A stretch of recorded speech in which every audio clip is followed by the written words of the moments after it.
Tonight on the show, this year's Eurovision hopeful. Can we have the comments from the Swedish jury? Hello, Stockholm. Oh. Hello, London.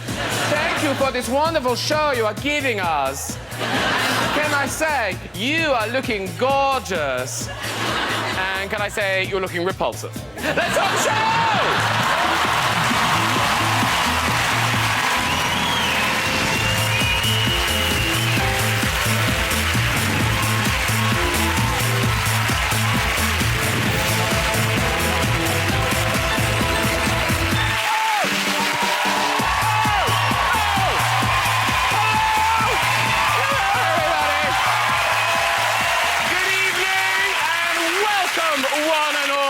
I know what you're thinking, 0 point for acting. But ladies and gentlemen, we've got 12 points for our guest tonight. From Twilight and the new Snow White film, the gorgeous Kristen Stewart is here.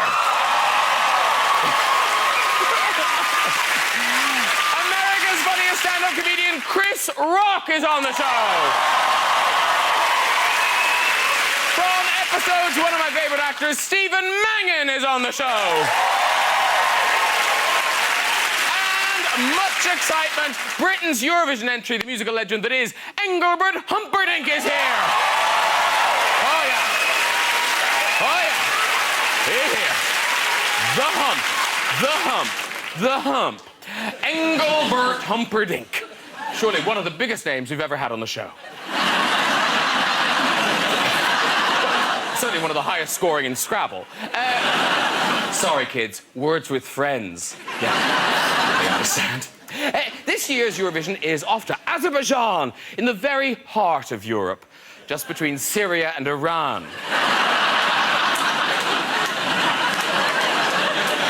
I've had to have injections. That's not Europe. Engelbert isn't the oldest performer in this year's Eurovision. Here's Russia's entry. There they are. The last of the summer vodka. I haven't learned all the names, but I think the one in the end is potato spice. Yeah. Wait a minute. If they're singing in Eurovision, who's cleaning my house?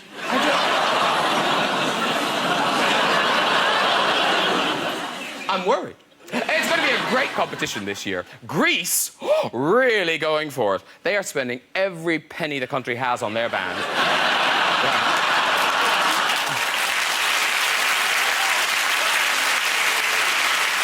€11, ladies and gentlemen, €11. Yeah. I've been to Azerbaijan before, actually. I have, yeah. It's where you land when you fly to Paris with EasyJet. Now, it is a long flight, and I'm just hoping I don't get sat next to any of those nutters who go every year, you know. Ireland is represented by Jedward again. But hey, I know, yes. Because I'm sure the Azerbaijanis will greet them with open arms. Yeah. Wait till they see me. Let's get to guests on! Later on, I'll be getting the hump. Engelbert Humperdinck will be here. But first, this is going to be one of my favorite episodes. It's Stephen Mangan! Suited and booted. Hello, sir. How are you? Very nice to see you. Have a seat. Stephen Mangan.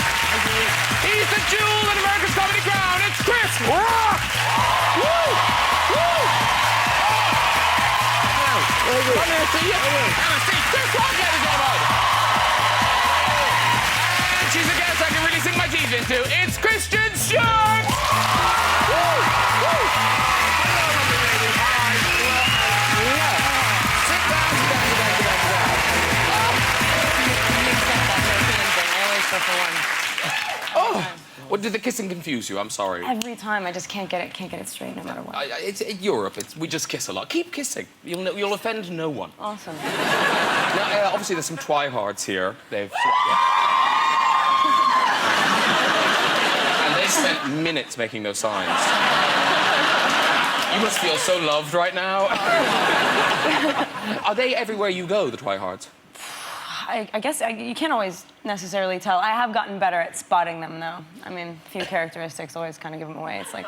I see what you mean. But you have a good rep for spending time with the fans. Like, on blogs and things, they say you're really nice to them. Well, I really like them. Oh. So. They give you lots of money. I like them, too. Because, Chris Rock, do you get kind of mobbed on the street? Yeah, just by the Twilight fans, actually. They just run up and bite me. Ha! Twilight, bitch! What's that about?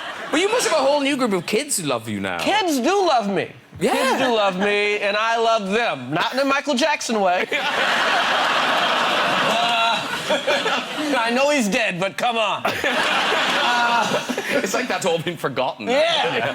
That never happened. Oh, yeah, that's all. No, the kids love me because I'm Marty the zebra from Madagascar. Yeah. So do you have to just stand there doing the voice for them? I do the voice quite often. I had to go read for my daughter's class a couple of days ago. They have this thing called the mystery reader. It means every week one parent will read to the class. And last week I read Curious George Goes to the Hospital to my daughter's... Beautiful story. Yes, it's the greatest story of all time. Yeah. Anyway, the kids, I read the story, and then they were like, can you do Marty? Can you sing Afro Circus? And I'm just like, anything for my child. Aww. You know. And Stephen Mangan, you get recognised, but some of the recognition sounds really annoying. Do you know what I'm talking about? I do know what you're talking about. Dan. Yes. Yes. Did you ever know a show called Alan Partridge? Have you heard of that? This big show over here. Steve Coogan. Oh, Steve played Coogan. this DJ. I thought you were Steve Coogan. Well, you're not the first. Well, I was You're cast. not Steve Coogan? I'm not. What the hell is he doing here? They told me Steve Coogan was on the show. That's the only reason I did it. You'll love Stephen, you'll love him. Okay. Well, I was cast in this thing because I'm playing Steve Coogan's doppelganger. Okay. A guy called Dan, and there's a scene in it where he spots me across a car park and he shouts, Dan. In the script, it just says Dan, but on the day, Steve shouted Dan about 70 times. Dan! Dan! Dan! Dan! Dan! Dan! And it became a bit of a thing over here. So for every time I go to a shop, not every time, but a lot, you go to a shop and the guy at the checkout, Dan! Dan! To make it work, you have to do it 15 times, so I just have to stand there. You are no Steve Coogan. I mean, you're good. I'm sure you're good. Oh, dear. Now, Kristen Stewart, don't worry. By the way, Twihards, don't worry. We are talking about Twilight. We will be talking about Twilight later. But first, let's talk about your new movie, Snow White and the Huntsman. Oh, Yes. God, I'm excited now. I know. Yes. Snow White and the Huntsman. I read for one of the dwarfs. I auditioned, yeah, for Blackie. The little dog. Didn't get it. Now, obviously, we think we know the story of Snow White, but what makes this different? Because obviously it's a kind of retelling. Well, I think everybody probably thinks that they know exactly what will happen, and I do think that we do a fairly classical telling of the story in terms of who she is as a character, but we live in a much more dangerous world. It's like every time you think Destiny has your back, he's going to screw you over.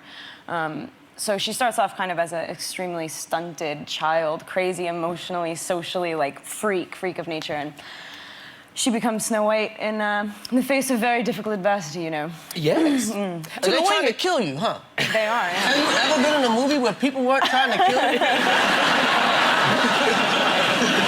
It's like they got to kill her. We cannot let Kristen Stewart live to the end. And the movie, Snow White and the Huntsman, it's going to be in cinemas on the 1st of June, and we've got a clip, and I think this is you and the Huntsman in danger. I'll say no more. Okay. Here we go. Oh. You can smell that. Yeah. Okay. It's like an ad for Listerine, isn't it? Yeah, it's like the Snow White I grew up with. No, there's lots of big fight scenes in it, and, you know, you doing a lot of the fighting. But didn't you injure Chris Hemsworth?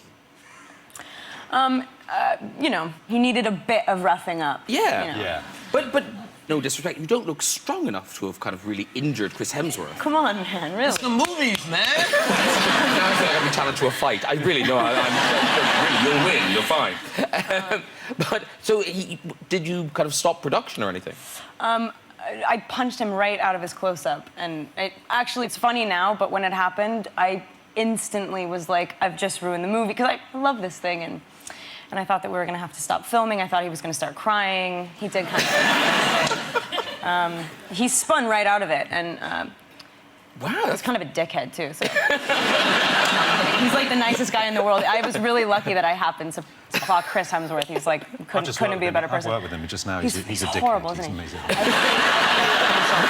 But no, because lots of actors, things go wrong on stage, but you seem to have, like, in the fight, there's like a list of terrible things that happen to you. How that happens to me. Oh, yeah, I did a play where I had to fire a gun, and a woman in the second row had audibly gone to sleep about 20 minutes before. And I fired the gun, and I was sort of keeping an eye out for her, because I thought, this will wake her up. And there was and she woke up, and there's a big pause on stage, and a big pause from her as well, and then she gets up and starts to shuffle out, and you hear her friend saying, "Where are you going?"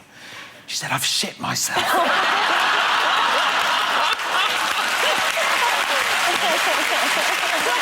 The theatre is a classy enterprise. Now, listen, we've got to talk about Breaking Dawn Part 2. Now, is it finally finished? Because you've been finishing it for some time. I've finished it so many times. I hope we're done now. Because it must be like, do you say goodbye to everyone? It must be like a Cher concert, you know, like every time. Like, bye-bye, bye-bye. That's what I think about every time I wrap a Twilight movie, is to share concert. That's my ultimate goal in life, actually. And because this one, you are, am I right in thinking you are a vampire in this one? Finally, yeah. You finally become a vampire. Now, the last Twilight was quite raunchy, it was quite out there. Yeah, it was pretty full on. Yeah. So, but now in this one, is there less sex? Obviously, you have a baby now. Well, Yeah, no, vampire really babies, they grow up so fast. That's you know, there's a lot of work involved in a vampire baby, I imagine. Yeah, it's a funny thing. They, as soon as she becomes a vampire, they kind of ignore their duties instantly. They just want to bone. It's the most ridiculous situation. Really? You just had a child, really. I'm like, yeah, but this feels so good. I'm so sparkly. Yeah. Because in the book, that when she becomes a vampire, she then becomes sort of like even more beautiful. Yes. That's what happens when you die. Yeah. Every time I go to a woman's funeral, I want to have sex with the corpse. It's the makeup.